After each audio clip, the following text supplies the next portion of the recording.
Okay. Is this? I was going to share with you a little bit about next month's program, but I think everybody's done a pretty good job. They're going to speak about the Kenai Peninsula. They taught and lived in the very northern part of Alaska, and their programs have been very, very good. I was also given a flyer for the Wichita Pachyderm Club. I didn't even know there was such a thing as a Pachyderm Club, but the program sounds interesting. It's Friday, October the 30th. The title of the program is America's Warrior Presidents, Washington, Grant, and Ike. It's at 11:45 to 1 o'clock at the Petroleum Club on October 30th.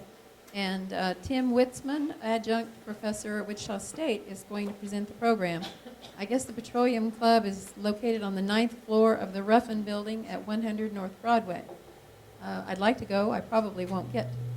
But anyway, that sounds pretty interesting. In Wichita, yes, yes. And so tonight, we're really lucky to welcome back Michelle Enke, who will share with us how to research our Civil War records. Michelle is the manager of the Genealogy Special Collections Center in the Wichita Public Library, and she also has several Civil War ancestors. Michelle said that they have 25,000 genealogy books in the library, and 1,600 of those books are for the Civil War alone. Let's give Michelle a warm welcome back.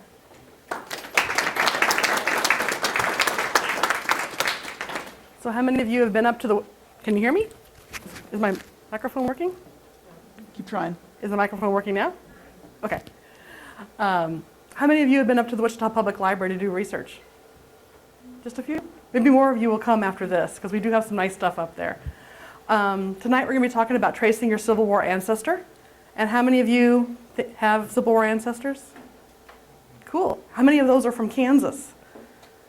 Oh, okay. I give a lot of examples on Kansas because Kansas has a lot of really good Civil War resources out there. And they've been going up in the last few years, and it's quite impressive. But if you don't happen to have Kansas Civil War ancestors, you can get ideas of what other states may have. They may not have it online yet, but they may have it in paper form. I'm not sure. Okay. Sorry. Okay, if you're looking for your Civil War ancestor, you're going to look for a kind of date range. So if you don't know who your Civil War ancestor is, you look at your family tree, and you're going to be looking for men born between 1825 and 1845.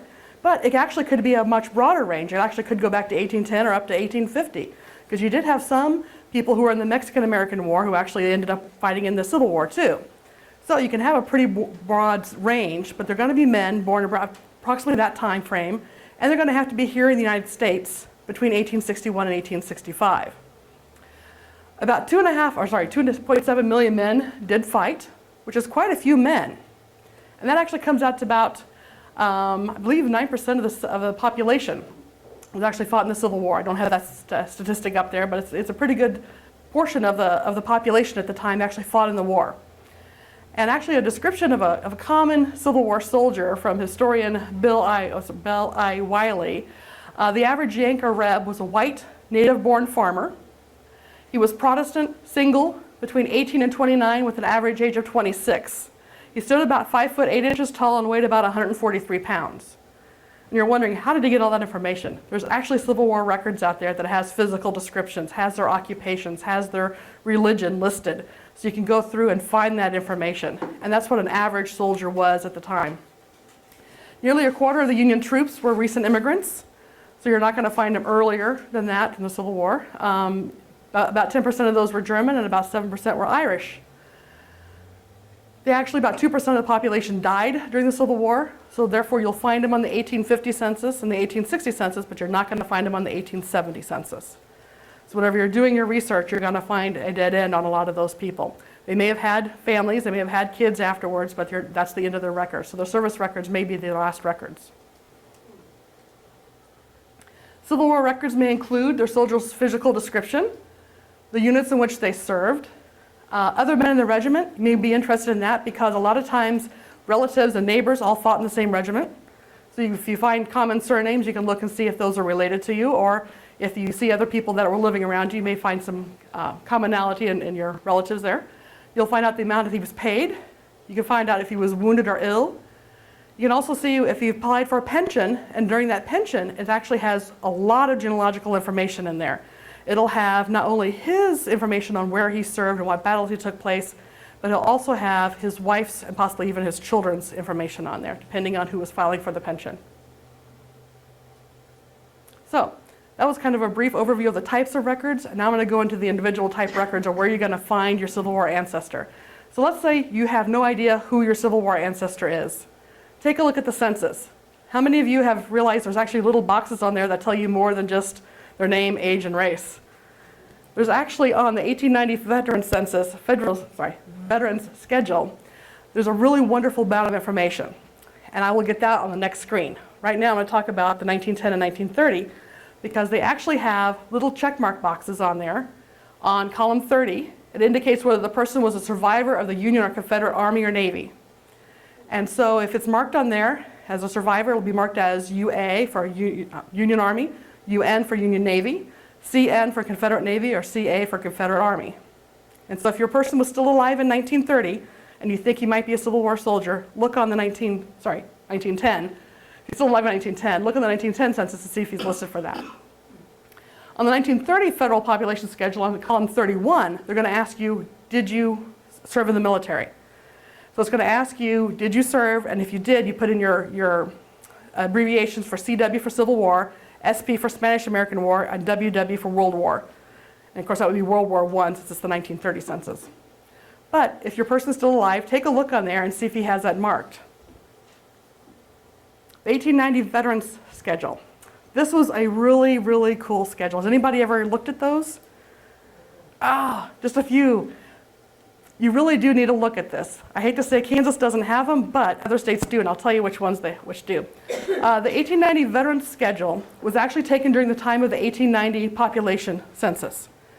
And so everybody knows that the population census was destroyed by fire and they didn't keep it, right? Well, they also lost some of the schedule for the 1890 schedule. So the states A through K, including Kansas and the first half of Kentucky, were destroyed. So if you have an ancestor from Alabama, Arkansas, Kansas, they're no longer available. But if you have an ancestor from Oklahoma, Missouri, Illinois, not Illinois, sorry. Those ones after Kentucky, they are available. And they are online on Ancestry. And so they're really cool schedules. So what they did on the 1890 census, they asked you, are you a veteran? And if you marked yes, they then were supposed to fill out a separate page for that veteran. And if you weren't the veteran and you were the widow, you were then also supposed to fill it out as a surviving widow. So they're available for the states Kentucky through Wyoming, not for the states A through the beginning of Kentucky. Missouri and Oklahoma are available. Take a look at those if you have people living in 1890 in those states. That information includes the name of the Union veteran. It includes the name of his widow if she's alive. If the veteran's dead, then they only have just the widow's name. They give his rank, his company, his regiment, dates of his enlistment and discharge. They actually give you an actual date, like 1st of December, 1861 to 30th of November, that type of thing. Gives you the length of his service in years, months, and days. His post office address. Did we lose it? No, I'm not sure what that was. Okay, hands go off, yeah. Gives us post office address and the nature of his disability and any remarks. So if they have a disability on there, it's actually kind of interesting because you can find that more information in this pension. If you see some names on there with a line drawn through them, they most likely were a Confederate. They were not supposed to include any Confederates on this census listing. They're only supposed to have Union veterans and their widows. So you sometimes will see a Confederate listed and then the line drawn right through it, but you can still read the information.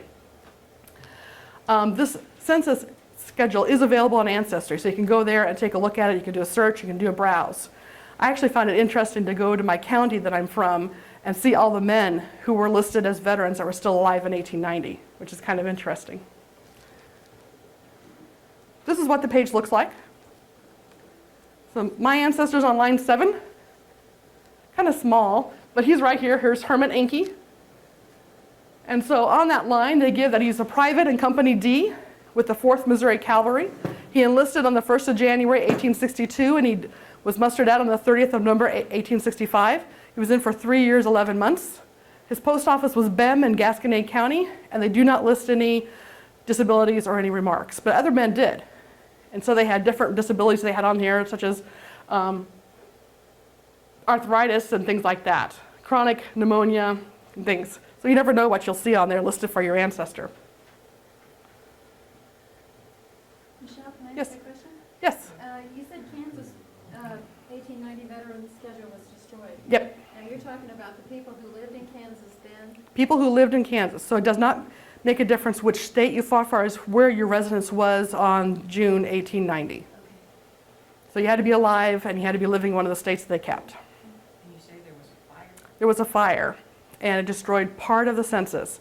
Before it was transferred over to the National Archives, they decided to destroy it. And only a few parts were kept, like around 5,000 names.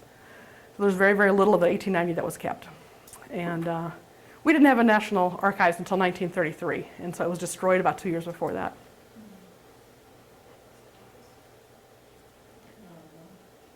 So let's say you have already looked at the 1910 or the 1930 or the 1890, and you don't see your guy listed on there. Another place to look to see if he's had Civil War service is the Civil War Soldiers and Sailors System.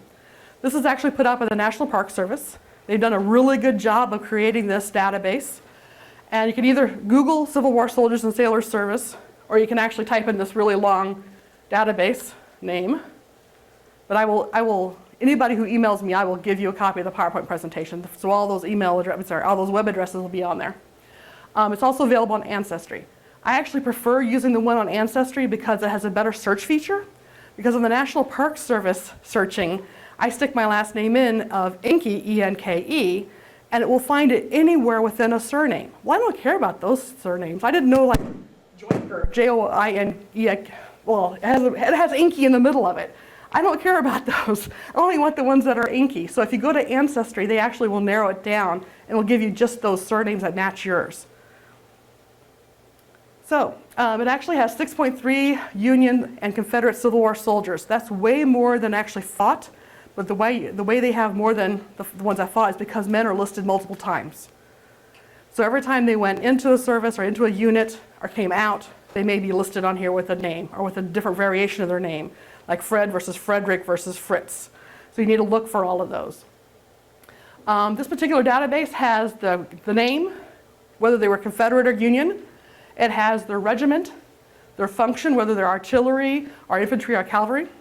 It has their entry and exit ranks, such as they went in as a private, came out as a sergeant, or vice versa. It has alternate names. It also has the number of the National Archives microfilm to find the full service record. So if the service record for your guy hasn't been put online yet, there's the number right there that will help you try to find it on the microfilm. So whenever you're using this, you're going to gather the name, the state of residence, and whether they're Union or Confederate to help you differentiate your ancestor. Because whenever you're looking at all these databases for soldiers and sailors and all that from the Civil War, you're going to find a lot of people with the exact same name. So you're going to have to tell whether this George Brown is your George Brown or not. So you're going to have to know when he was born, where he was born, his approximate age, things like that, and where he could have enlisted or not. So you got to have some other background information on your person to narrow them down. I mean, I do have a George Brown in Missouri that died right before Christmas 1862, and he was 22 years old. He could have fought in the Civil War. But right now, there's so many George Browns, it's going to be kind of hard for me to narrow it down. Because being from central Missouri, he could actually fight on the Union side or the Confederate side. His family was from Virginia. He actually moved there when he was like 20. So. You've been moving it. Oh, I have? I was like, I didn't look right. I'm going the wrong direction. No, one more. Yes. I think I'll put my thumb on it. Nope, no, this makes it worse. Okay. I talk with my hands, I'm sorry. On this database, they also have, if you click on your person's name, like Herman Enke, and you click on it, it will also take you to the list of every other man and that regiment. So you can see if there's any relatives on that list, such as cousins or brothers or anybody else. It will also give you information on that regiment, so that regimental history, which battles they were at, when they mustered in, when they got out.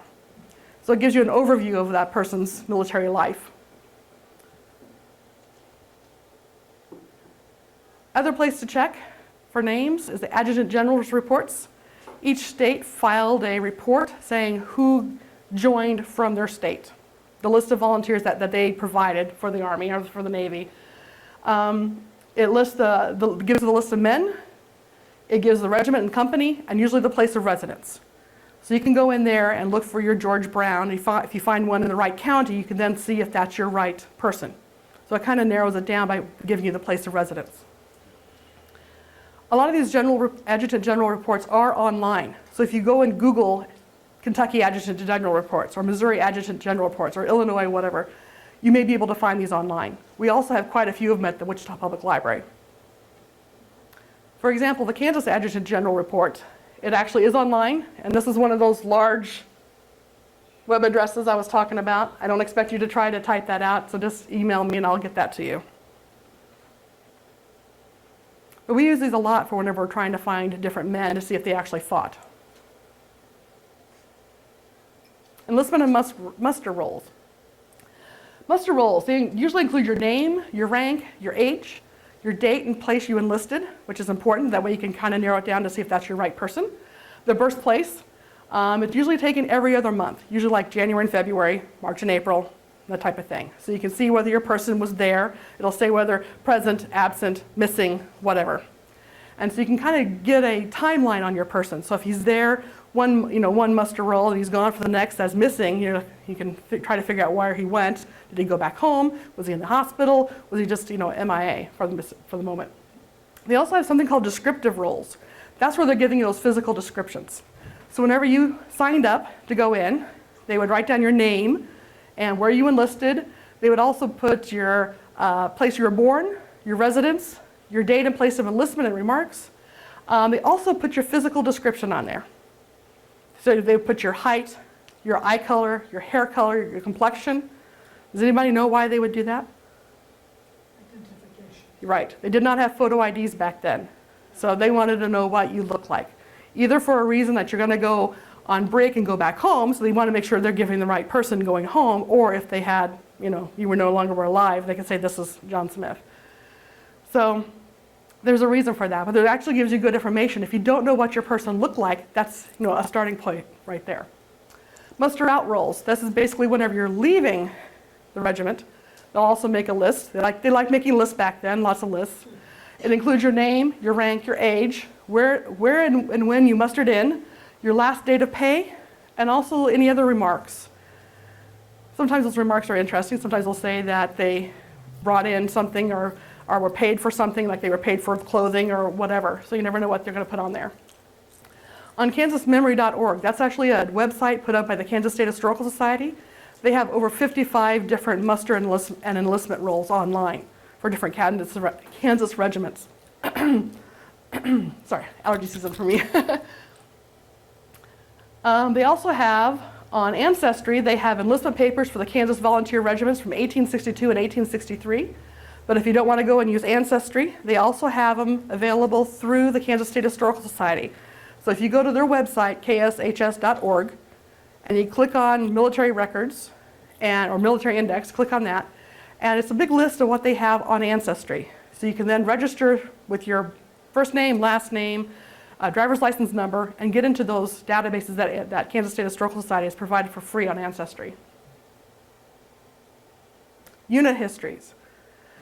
There's actually a lot of information you can find in there. You probably won't find your individual person, your John Brown or Joe Smith or whatever, but you're going to find what the regiment did itself. You're going to find out what kind of battles they went into, where they traveled through, when they mustered in and when they closed the regiment down.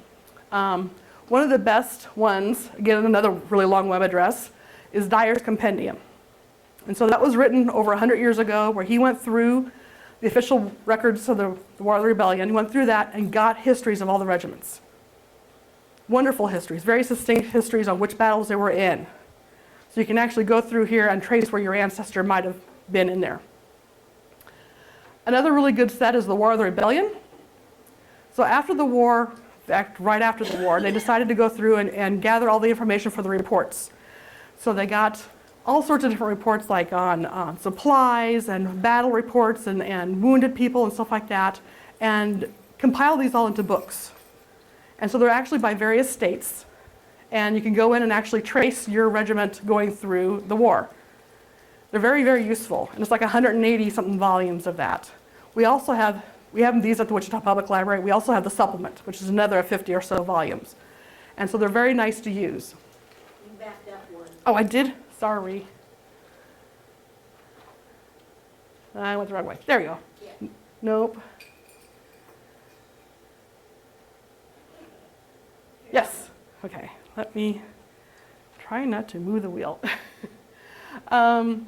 Is it freewheeling or does it feel like? Yes. it's got- I'm not even touching it. I had my thumb out, and it's actually going on its own. If you press it in once, it should make it click. Okay.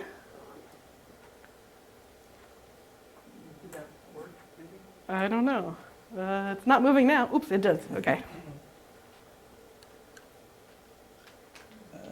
Now, if you move it, you'll see what the difference is. Okay. Besides having one for the armies, they also have an official compilation for the navies also. Wichita Public Library has a huge amount of rosters. We also have a huge number of regimental histories. So if your particular ancestor fought in a particular regiment, look in our catalog. Type in that regiment's name under keyword, and you may be able to find a book on there. Like as in my Sherry said in the introduction, we have over 1,600 books on the Civil War up there. I really tried to develop our collection. We've grown from just a few hundred to that in the last few years.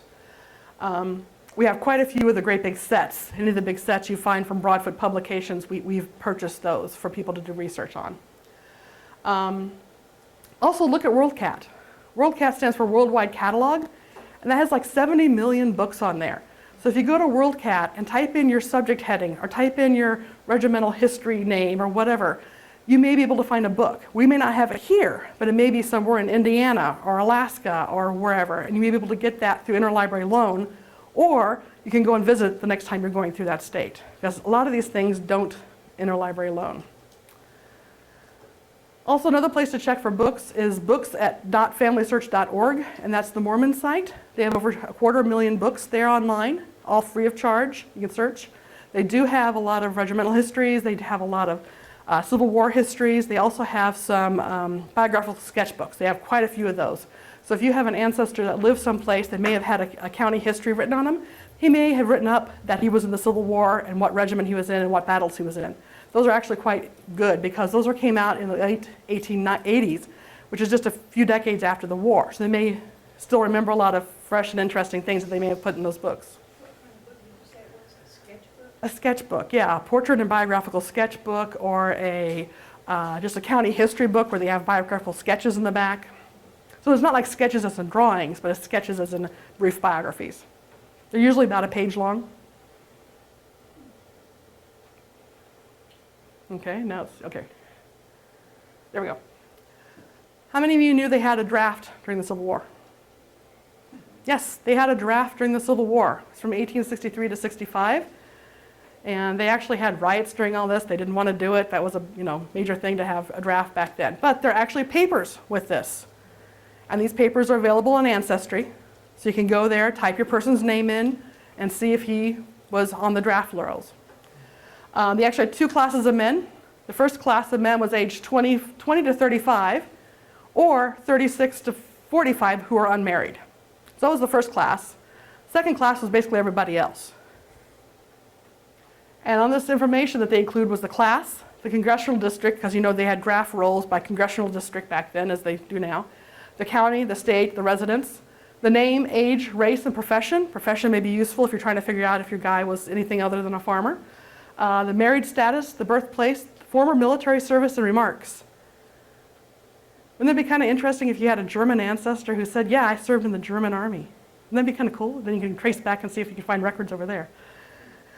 And so these are available through Ancestry. You can go there and do the keyword search and try to find them. You can also browse through the records. Compiled military service records.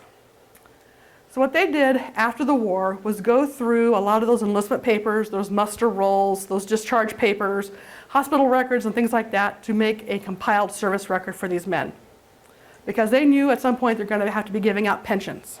And whenever you give out pensions, people are, they're taking free money, so we have to prove that this person actually fought here, actually was wounded in this battle or whatever. So you want to have paperwork behind that. So that's what they did, was go through all those big lists of men, write them out on little bitty slips of paper that this person enlisted on this date, this person enlisted on that date, this person mustered in on this day. Put these into their own little jackets, or these little envelopes for each person. And each jacket may have 30 different pieces of information in there. And they could go all the way from the beginning of the war to when the person died, or from the beginning of the war to the end of the war. So this may be the last time you see any records on a person if they died during the war, is on their compiled military service records. They both did the Army and the Navy. They also did the Union and the Confederates. So the service records for the Confederates are also at the National Archives there.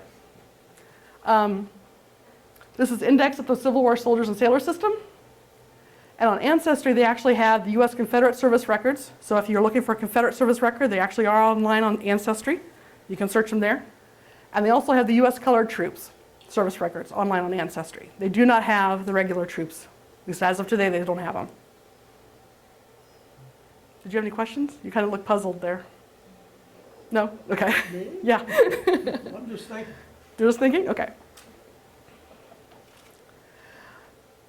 If they served and lived, they may have applied for a pension. So if your ancestor lived for several years after the war, they started giving pensions. The first pensions were for people who were invalid, who were actually wounded in the war and couldn't provide for themselves. They then started getting a little more broad and say the people who just didn't have any money, who were destitute. Then they come out a little wider and said, okay, we're going to also give it to the widows and children. So they had numerous rules on who got a pension and why. So they changed over the years. So your person may have applied under each one of those rules. So your person may have several different applications in there. And back then they didn't make Xeroxes. So they may have supplied the same information several different times, which is fine. You can correlate to see if they actually have the same information. You can also see where they've actually torn out pages from the family Bible that has birth and marriage information. You can see where they have affidavits from their neighbors saying, yes, this person can't do farm work anymore because of such and such. Or you may have information from a doctor that says, yes, this person has this medical condition and he can't work. So you're going to find all sorts of different information in this pension records. And so if you got the pension many years ago where you only have like 8 pages from the pension, that was probably just the short form, the short copies. That's what people did to save money. If you want to, if you feel like it's justified, you can actually get the whole packet. Some of these packets are like 100 pages. So what they do is they charge you $75 now for the whole packet. And if it's more than 100 pages, they then will say, well, it's more than 100 and it's now like X number per extra page. Are you willing to pay it? And you say yes or no. So if you want these things, you go to the National Archives, to their website, sign up, give me your credit card number, say I want the full pension application for this person. And so the widow and the person is also, the widow and the veteran is in the same packet. So you don't have to worry about getting the woman's and getting the man's separate. They're together. Okay, Ancestry does have an index to this. So if you're unsure whether your person had a pension, go to Ancestry, search that particular database. And if you're unsure about how to do that, when you go to Ancestry, click on Card Catalog. You can then have a search box, and it'll say title and keyword, say Civil War, or say pension, or whatever, how you want to search for that. It will then pull up that database, so you're searching just that database. And so it will help narrow down your search. If you just type in Civil War, there's like 40 different Civil War databases on Ancestry right now. It's very useful. Let's see. I think that's it. Try to get to the next page. And this is my Herman Enke from Missouri, my ancestor. This is his index card for his pension. Oh, I should have mentioned. On the pension files, on the index, it includes the person's name, the name of the soldier, and if there's a dependent, such as a wife, the regiment's name, the name and date of the filing, the application and certificate numbers, and the state where filed. So if you're going to go on here and get your online version of the pension, you want to use that application certificate number whenever you order. That way, if you're just ordering George Brown from regiment number 5th Cavalry Regiment, there may be another person with that name. But if you can provide that number, they know exactly which pension to pull. And here's an example of one. So there's the veteran's name, Herman Enke. His dependent's name is Christiana Enke. His service was in Company D and K of the 4th Missouri Cavalry, Company F of the 5th Missouri Cavalry. He was also in Company F of the Benton Hussars, the Missouri Cavalry. So he was in quite a few different things. He filed as an invalid, that's not invalid, but invalid, and he filed on 1890, August the 29th. And that was his application number and certificate number. She filed 1891, March the 6th, because he died the month prior. So he died in August, he filed in August, died in February, she filed that in March. So she did get the pension, So which number did you use, the first or the second? the first one. Ooh, don't look at that, yeah, the first one. There's also state militias. The National Archives will not have records for the state militias. State militias were organized by the states for the states, so the records are held by the state. Either it could be held by the State Archive or the State Historical Society or someplace else within the state. It's not going to be at the National Archives. For example, the Kansas Civil War Militia, since we're here in Kansas, I thought I'd use some examples from there. The militia members are not included in that Kansas Adjutant General's report.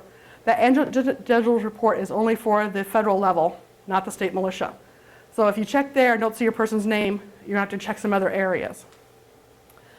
They actually have an index, again, really long listing right there, on the Kansas State Historical Society for the militiamen. They also have on Kansas Memory quite a lot of paperwork on these different militias, these different state militias. They actually have scanned them and put them online on kansasmemory.org. These include the oaths and muster rolls, and they have them for regiments 1 through 23, and they also have for a lot of the township militias. A lot of the little towns form their own militia to protect their town. So they may have had the older men who didn't want to go join the regular army, who wanted to stay there and protect their depot, to protect their bridges, to protect something that's local, or just to go around and make sure there's nothing going on. And so that could be your ancestor. Because I actually have my Herman Enke. His dad was too old to go and fight in the regular service, so he was in the Missouri State Militia to help guard the bridges around the town.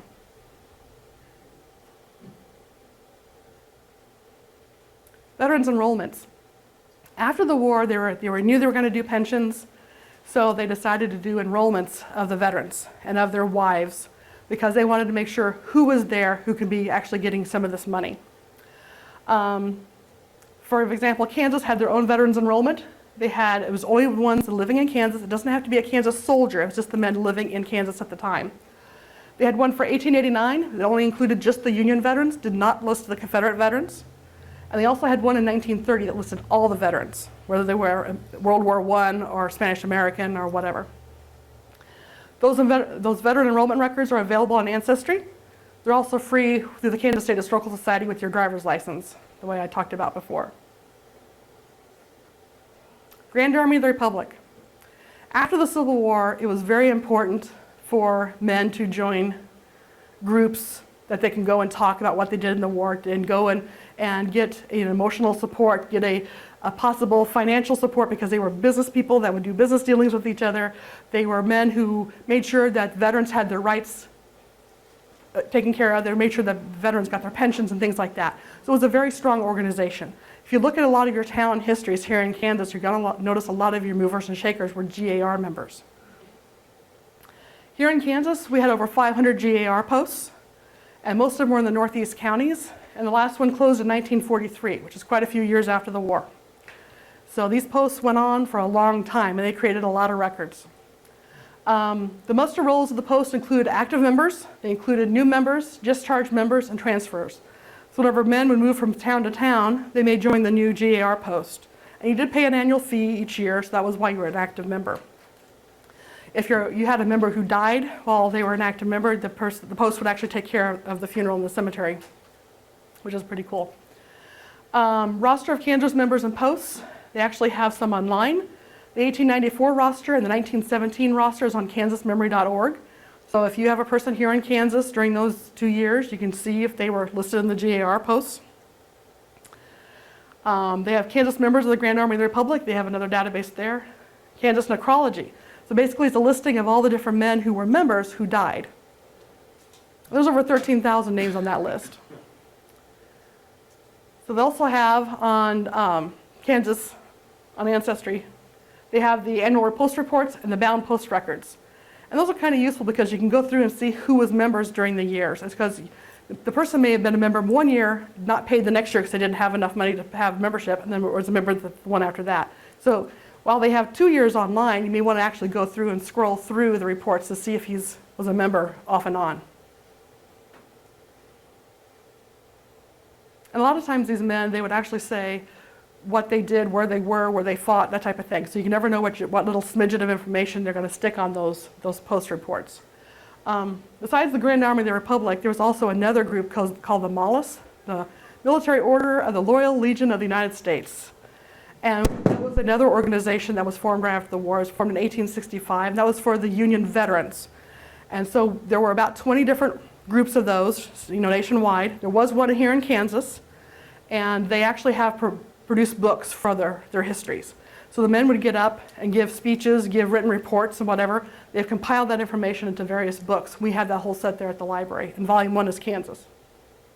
It's like over 350 pages on first-hand accounts from, I think, about 16 different men. Confederate soldiers. Confederate veterans did not get a federal pension because they were fighting against the federal government. They did not get a federal pension. So don't look for it there. You're going to look for a state-level pension. The states that gave state-level pensions were Alabama, Arkansas, Florida, Georgia, Kentucky, Louisiana, Mississippi, Missouri, North Carolina, Oklahoma, South Carolina, Tennessee, Texas, and Virginia. You didn't have to fight from that particular state, just be living in that state to get the pension. So you could be a Mississippi soldier living in Texas and get the pension there. So Kansas does not have any Confederate pensions. Missouri does have some. From 1911, they started doing the indigent veterans only and no widows. In Oklahoma, they started with 1915, and they gave it to both veterans and widows. Some of these pension files are actually, the pension applications are actually online on Ancestry. They have the states Alabama, Arkansas, Georgia, Missouri, Texas, and Virginia are actually on Ancestry right now. Those are the only pension records that are up online right now. Okay. Land records. Kansas was known as a soldier state. After the Civil War, we had lots of soldiers move out here. And one of the reasons was the Homestead Act, because they changed some of the rules in this Homestead Act was that, if you stayed on 5 years and you improved, you got 160 acres of land, or you could buy it for $1.25 an acre. Well, with the new changes to the soldiers and sailors, they actually said if you served in the military, you can use that time towards your time on the land. So we had lots of men come out here. Lots of men from Iowa, Illinois, Ohio, Pennsylvania. You will see them out here on land out here in Kansas. And so it's a wonderful thing to see all those different people. You can actually search the land patents at the GLO records at blm.gov.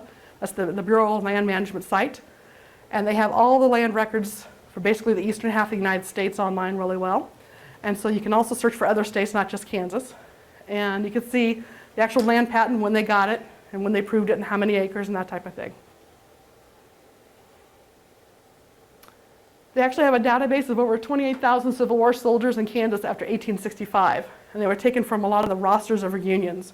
After the Civil War, they had lots of reunions, not only GAR, but other, you didn't have to belong to the GAR, but you could just be a veteran and go to reunion. And so they have lists of those people who went. They can put a lot of these lists into this database.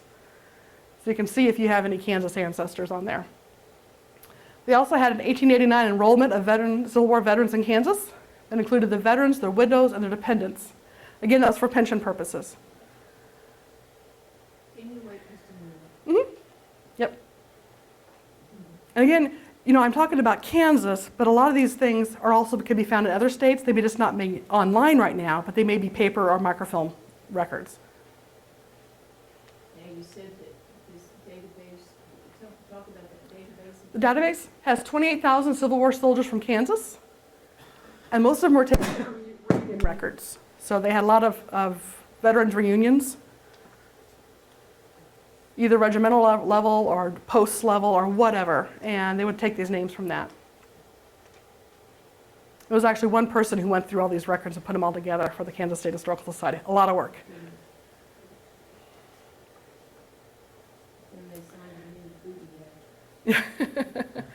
After the war, during the war, they needed a place to put all the dead. There was quite a few people who died in the war. So they started having national cemeteries. There's around 116 national cemeteries that were started to properly bury the Civil War soldiers. We actually have quite a few cemeteries, national cemeteries here in Kansas. There's one in Baxter Springs, Fort Leavenworth, Fort Scott, in Leavenworth, and also Mound City. So if you have a soldier, he may be there at one of those national cemeteries, or one in another state, or one at Virginia, or wherever he may have been when he died, or possibly moved to. Ancestry has a database with all those names that you can search. They also have a color photograph of each one of those tombstones. There's also state veteran cemeteries. So sometimes, if you didn't want to go to the national one, you can go to a state level one. There was usually a residency requirement. So if you lived in Illinois, you can go to the Illinois state one. If you lived in Kansas, you go to the Kansas state one. They had those in Fort Dodge, Fort Riley, Waukene, and Winfield. Also, if you're a veteran, you can qualify for a military headstone, and there, of course, there's databases associated with that. Ancestry has the applications for military veterans from 1925 to 1963. They also have the applications for headstones provided for deceased Union veterans, 1879 to 1903. You can see there's some gaps there, where they don't have everything on there. But you can search for your person's name, and you can see who filed for it, and maybe what regiment they were in, that type of thing. Also, there's Find a Grave. I'm sure everybody here already uses Find a Grave, but a lot of times when you go in there and search, you'll see a picture of their headstone and also their military one, maybe even the little military, the GAR marker that may go with it. If you're lucky, they'll also have a copy of the obituary or an biography or whatever else on there, which makes it really nice. And if they don't have it, do the research yourself and then put it on there, right? Here's an application for a headstone. This is for George Tucker. He has his enlistment date at the top, December 30th, 1861. He got out June 30th, 1865. He was from the New York State. He was a private in Company H of the 96th New York Volunteer Infantry. Yeah. He has his date of birth, August 1st, 1843. Date of death, February 26th, 1927. They wanted to put it in the cemetery. Again, where it was going to go, Belmont Cemetery, and where it was going to get off on the train, because they delivered these by train. So you got some information there. Of course, you got to take this with a grain of salt, because this is always filed by somebody other than the veteran. You know, this is for a tombstone. He doesn't know when he's going to do it, so it's someone else filing this, putting this information on there. So you got to take it with a grain of salt, depending on how good their research was. And there's that person's tombstone right there, George Tucker, private in the 96th New York Infantry, Civil War, birth and death dates. And this is from Find a Grave, because you can find a lot of them on there. Newspaper articles. Oh my gosh, they are a treasure trove for finding things on your Civil War ancestor. You can find their obituary. It may list their unit, where they served, where the battles they saw. It may list GAR activities that they were involved in. It may list other articles, especially on anniversaries of battles, saying this person was at Gettysburg, here's what he saw. Or this person was at Shiloh, here's what I saw. So you never know what you're going to find in the paper when you do searches on there. Some good examples for free resources is Chronicling America. The Library of Congress has put up a program called Chronicling America, where they've actually scanned in newspapers from across the United States, you know, not just Kansas, but across the United States. And you can go on there, do a keyword search, you can browse, you can do all sorts of different things. Newspapers.com, they have an agreement with Kansas State Historical Society to scan in a bunch of pre-1923 newspapers. So we have stuff that covers the Civil War era, the era of the growth of Kansas. We also have stuff that goes up through the 20s on there. So you can do all sorts of searches for names, for businesses, activities, all sorts of different things. You can even go in there and browse your newspaper for your town. For example, this is Joseph Abel. We have a project going on trying to find all the Civil War veterans buried in Citrus County. And this is one buried in Maple Grove. And I found his obituary. Actually, it was quite interesting to find it. This was from 22nd of July, 1916, Wichita Daily Eagle, page 5. And he was a Civil War veteran. You can see at the top where it says Joseph Abel, colored GAR veteran, dead. He served in the 13th Kentucky Artillery. It says during the Civil War, Abel served in the Union Army with the 13th Kentucky Artillery and was a member of the Garfield Post GAR. It says burial place Maple Grove. It says the services will be in charge of the Garfield Post, and interment will be in the Maple Grove Cemetery by A.G. Mueller. So all sorts of different things you can find on there. Yeah, 103. Well, did you see how many kids he had? He had 24 children, but only 3 survived him. How many wives? 3 survived him. How many wives? It didn't say. Did not say. So this is the first guy on my list that I found, and I thought was pretty cool. But you'll never know what you're going to find because we've actually looked up some Civil War obituaries that we know the guy fought, and there's not a mention of the war or any military service in his obituary. Not a mention whatsoever. And so you can take that a couple different ways. You don't know if he intentionally didn't want it in there or if his family members didn't want it in there. Other online sources. There's a tremendous amount of information out there for doing Civil War research. And there's more and more each month. And it's incredible. I mean, you can do a lot of your research just from online. If you want to, you can just go to Google the name of your state and say Civil War, or Google the name of your regiment, or Google the name of your state and say enlistment papers, muster rolls, battles, whatever. And you can find out different things online. You can also go to Cindy's List, and that would be cindyslist.com/us/civil-war. And so there's lots and lots of links for Civil War on there. I mean, there's hundreds and hundreds of them on there. National Archives has a really good website on how to do Civil War research. It also has links to what they can offer you there at the National Archives. Family Search has a tremendous wiki. They have over 82,000 entries on their wiki. And basically it's like an encyclopedia on anything you want to research for genealogy. And of course, again, it's a huge, long web address. Just email me and I'll get that to you. But they have a really good page on Civil War. In fact, it's multiple pages. In fact, that's just part 1. And so they go through, give you the history of the war. It goes through and tells you what kind of records were created and where to find those records. They also have a list of Kansas Civil War resources available at the Kansas State Historical Society, and that's this list right here. It has a really long, extensive list. It's not just the ones that are online, but also the ones that they have in paper film at the society. And again, there's my email address, which is minky@wichita.gov. Just email me and say, I want this, or put your name on the list back there, and I will get this PowerPoint to you, because there's a lot of web addresses on there that are just enormously long. Did you have any questions? I know I went through that kind of fast. Yes. I have one. When you talked about land records, were Confederate soldiers allowed to get land? No, they couldn't use their service. No, they could do it as a regular person But they couldn't. under the Regular Homestead Act, but they could not use. They couldn't turn them down and say you couldn't homestead. Right. They could still do the regular homestead of either buying it for $1.25 an acre or spending time on it and doing improvements. It was just the Union soldiers that were honorably discharged. I should say that. If they were dishonorably discharged, they did not.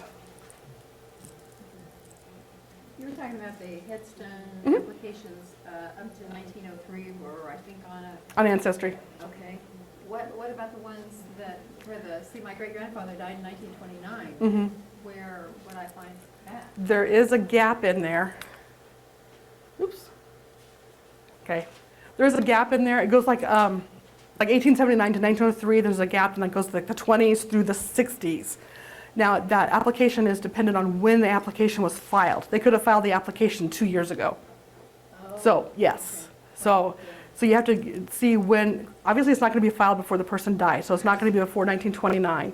So look at the list that goes up through 63 and see if he's on there. But he may not be on there. He may have been filed after 63. I think that's the date. I'm trying to remember off the top of my head. Yeah, I think you had one before that, but, okay, you said that list is on, On Ancestry. okay.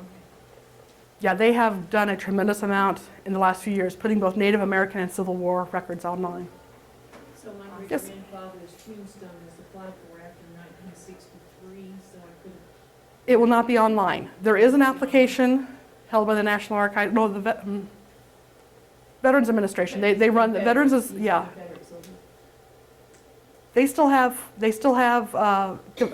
tombstones. They still have markers, military markers. Oh, yeah. And, He has one. And those were, I believe the VA does those, so they would be with their records, but they're not online yet after 63. And, Does anybody else know if that's the VA? I think it's the VA. What are the No? dates on that headstones provided section? Is that later dates than the other? There's one, you had listed headstones provided for Civil War.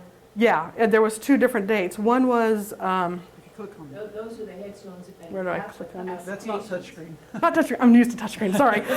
If you click on like from Michelle. the beginning up there. From the beginning? Michelle, Uh-huh. those dates were for the enrollment, or for the application. For the application, it's not the death. next line says headstones provided. Right, It's a different source. right, but they were both applications though. Those sort of applications. One is a true application like I showed you. The next one is a little simple card that just gives the person exactly what it says on the tombstone, nothing more. So whenever it says headstones provided, it just has that information. Was there a woman's auxiliary for the GAR? Yes. My grandmother. What was it called? Sorry.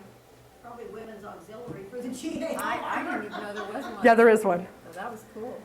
My mind is going blank. And there's also a Confederate group for the Confederate veterans. I think there was a large group of GAR in Belton, Kansas. Yes, yes. Cemetery is full. Yes. And then they actually had more than one post. We have 2 posts in Wichita, so you never know that if they have a large enough group, they may have split into 2. I'm pretty sure But- there was one here and one in Milan. There was over 500 in the state of Kansas. There actually was a Confederate group that actually had for their veterans. We actually had a post in Wichita. There was around 50 to 60 men that were there as members, but it was the only one in Kansas, and so their headquarters was actually based out of Oklahoma. Yes? In Winfield, we have Union Cemetery, Mm-hmm. and I traveled through and through looking for someone who was a Confederate soldier, and finally contacted the sexton, and there are 2 Confederate soldiers buried in Union Cemetery. I wonder if they sleep well at night. Well, up after about 1890, when you look through the newspaper articles dealing with Memorial Day and 4th of July, they were always very clear to include their Confederate veterans with them. So if they had a parade, they would have the GAR, they would have any other veterans organizations, they would also say, and our Confederate friends. And there was actually times where they would have projects, military projects, they would actually get their opinions from their group. So there was no animosity by that point between the 2 groups. They were actually trying to help each other. Well, At least in Wichita, at least in Wichita. I didn't get buried in the cemetery very easy.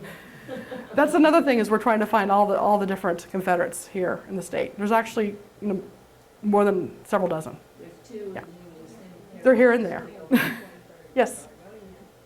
I think all of us probably are so impressed with how much is now available through these different sources Yeah. that were not available 20 years ago. Or even 5 years ago. Or even 5, but especially 20 years ago.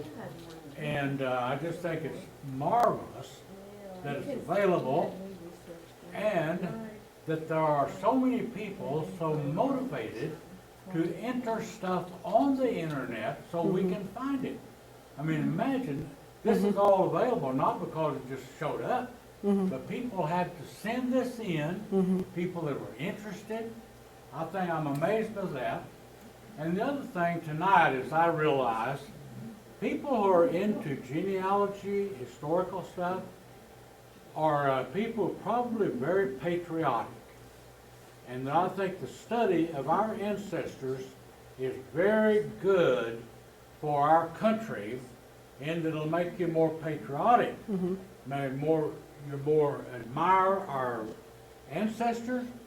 The ancestors stood for freedom, for democracy, for America. And so I'm thinking, okay, usually we don't get interested in this till we're almost too old to do anything about it. And then the other thing is, if our young people were more available of the internet material on genealogy, they would get involved because they like internet. They like to be on it. And where before, genealogy was kind of boring sounding to them. I mean, go visit a cemetery. But, so I think we as grandparents, especially here tonight, and then parents, we need to get our kids interested in this so it doesn't become, just on a dusty shelf somewhere or in an old computer. So I'm thinking, let's tell our grandkids about how much of this kind of thing is on the internet. And then maybe that will cause them to want to work on it. And the Kansas State Historical Society has done a wonderful job of going through their collection and finding things, dealing with the veterans, and then dealing with other companies such as newspapers.com and Ancestry to get that online. And it's amazing what's out there. And each state is different on what they offer. Illinois has a good thing, and Missouri has a lot of good things. So just take a look out there. Yes? I wanted to finish on the Oh, Confederate yes. ancestors, is that I felt called to find find a Confederate ancestor in that cemetery. Mhm. When I found this ancestor, I discovered that his middle name was one of the names on my tree. And in researching it, I found another person who had traced it, and I found this guy. We're both descended from the same man in Scotland in the late 1500s. Mhm. So we have a long distance relationship, but I just felt called to find him, and when I did, he was mine. I was at my parents' high school reunion this past summer, and one of her classmates said that they had put markers on all the Union soldiers' gravestones, but they didn't put it on the Confederate guy. They left his blank. And I was like, well, I felt kind of bad for him. And so I was like, I want to go out there and do something. But I didn't know what his name was. I should have asked what his name was, because I searched for the cemetery and I couldn't figure out which one the cemetery. In central Missouri. In a little tiny cemetery in the woods type of thing. But if you look up Sullivan Ballou, there's a letter by Sullivan Ballou, who I believe it was the first Battle of Bull Run. Read that letter that he wrote his wife a week before he died. That will tell you why he fought and what it meant to him. Ballou, B-A-L-L-O-U. It's the one that Ken Burns had on the Civil War. Like Baloo in the Jungle Book. Yeah, so Sullivan, S-U-L-L-I-V-E-N, Ballou, B-A-L-L-O-U. Whether he's riding through something, Cat Baloo. Yes. Now, if I'm not mistaken, the Confederate veterans are now, by some legislation, I'm not sure where, they're actually considered American veterans. Yes. That's why they get the headstones. Pardon me? That's why they get the military headstones now. Yes. And that flag, people call the Confederate flag, that was removed from Veterans Park, was not the Confederate flag. It was the Confederate battle flag. Mhm. There's a difference. Right. Yeah. And I'm just stating my opinion. I think it ought to be put back up because they are American veterans. Amen. Now, there's probably some folks here don't agree, but I just thought I'd I'm a city state worker. No comments. that flagpole looks mighty empty up there. You can't rewrite history. Right. So they're not honoring the Confederate flag. They're honoring the battle flag, which honors these American veterans that were Confederates. Any other questions? I'm sorry I talk so fast. I try to get a lot of information in on my presentations. Very good, thank you very much. Thanks.